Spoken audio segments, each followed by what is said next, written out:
Bonjour à tous. Alors aujourd'hui une petite vidéo qui va être pour moi un voyage dans le temps et une vidéo un petit peu spéciale. Je mets rarement en avant des objets de ma collection hors animation japonaise, à part quelques ouvrages. Mais il y a quelques temps, j'ai des amis qui sont venus à la maison et je leur ai parlé donc de cette figurine que vous voyez là à l'écran. Et ça m'a donné l'idée quand même de vous faire partager cet objet qui a la particularité d'être rare parce qu'en fait il n'est absolument pas trouvable dans le commerce et il a sa petite histoire. Alors j'ai joué un peu les papis nostalgiques mais donc pour pouvoir vous présenter cet objet j'ai été un peu obligé de vous raconter l'histoire qui lui est liée. En fait, c'est tout simple. Hein. Avant d'avoir cette vie de maquettiste dans l'univers de l'animation japonaise, j'étais dans le fandom des fans costumés de Star Wars. Alors, j'ai fait partie de plusieurs associations, entre autres la Rebelle Légion et la 501 French Garrison. Alors, pour ceux qui ne connaissent pas, ce sont deux groupes de fans costumés dont les origines sont aux États-Unis. La Rebelle Légion, on va dire, ce sont les costumes des gentils. Hein, voilà. Et la 501, ce sont les costumes, on va dire, de tout le côté obscur. Hein. Ça regroupe les impériaux, les seigneurs Sith, les chasseurs de primes, enfin pléthore de choses. Je vous mets les liens des antennes françaises dans la description, si vous voulez en savoir un peu plus. Mais pour revenir à l'histoire, j'étais donc membre de la 501 et j'avais un costume d'officier impérial à cette époque-là, que j'avais fait entièrement moi-même. Et c'était les débuts de la 501 en France, hein, ça faisait à peine quelques années qu'elle avait été fondée. Donc en même temps, un autre groupe de fans costumés dont j'étais le cofondateur, la Ligue francophone costumée, Ligue costumée francophone Star Wars. Bravo, j'ai confondé le groupe et je me souviens même plus du nom exact. Enfin bref, j'avais pas trop d'étiquettes, je faisais partie de ces trois groupes. Mais dans le cadre de la 501, la Lucasfilm avait contacté, alors j'ai pas tous les tenants et les aboutissants de la façon dont ça s'est fait, et puis je faisais pas partie du bureau à cette époque-là, mais la Lucasfilm avait eu besoin de personnes costumées pour un événement qui avait lieu à Cannes, qui est donc le MIPCOM. Alors le MIPCOM, qu'est-ce que c'est? C'est le marché des séries télé internationales.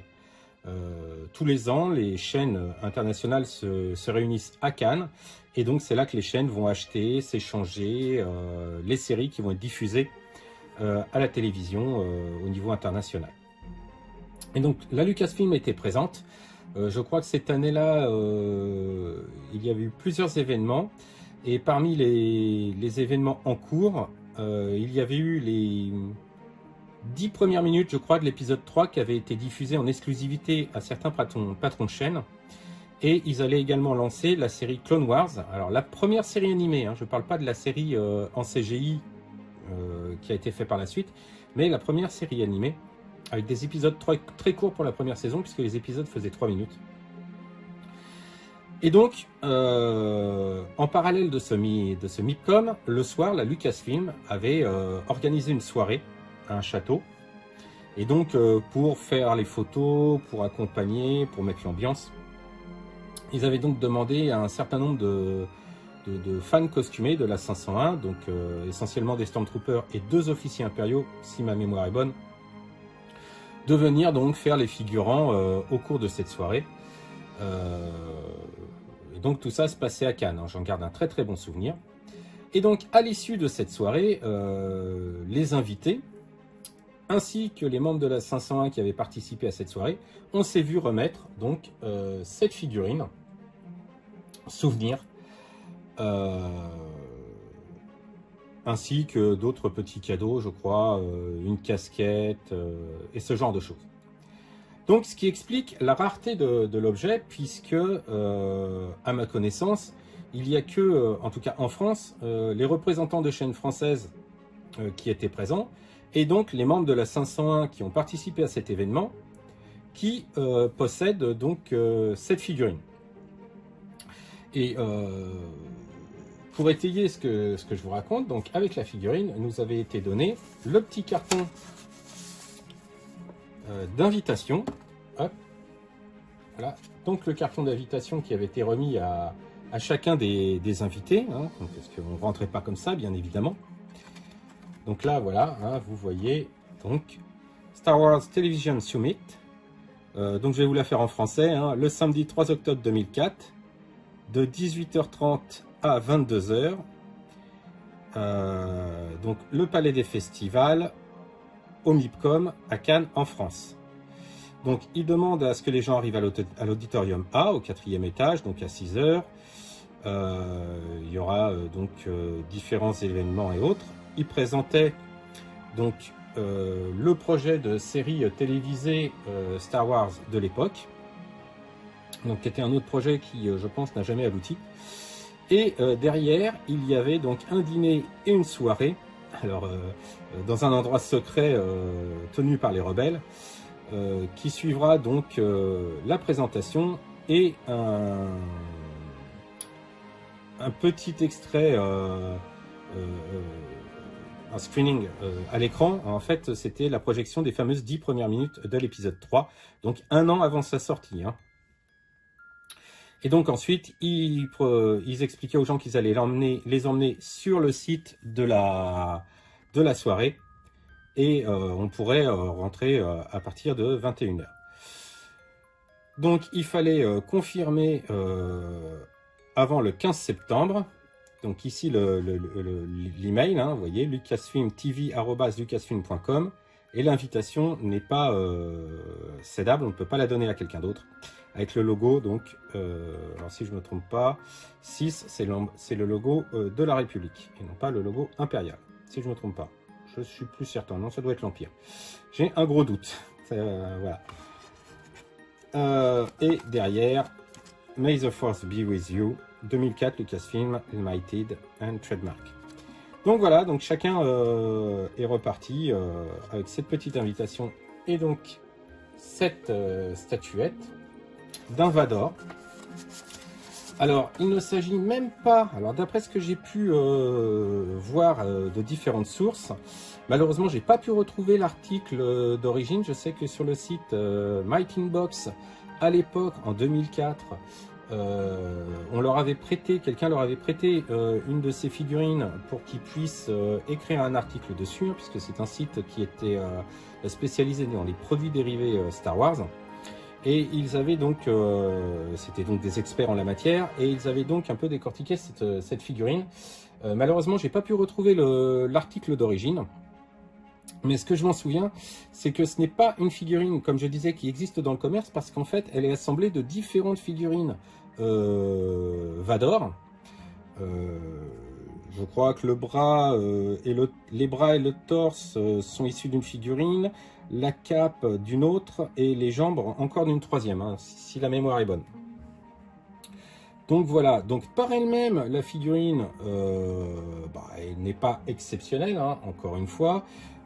Même si la position est assez sympa, on ne peut pas la retirer du socle.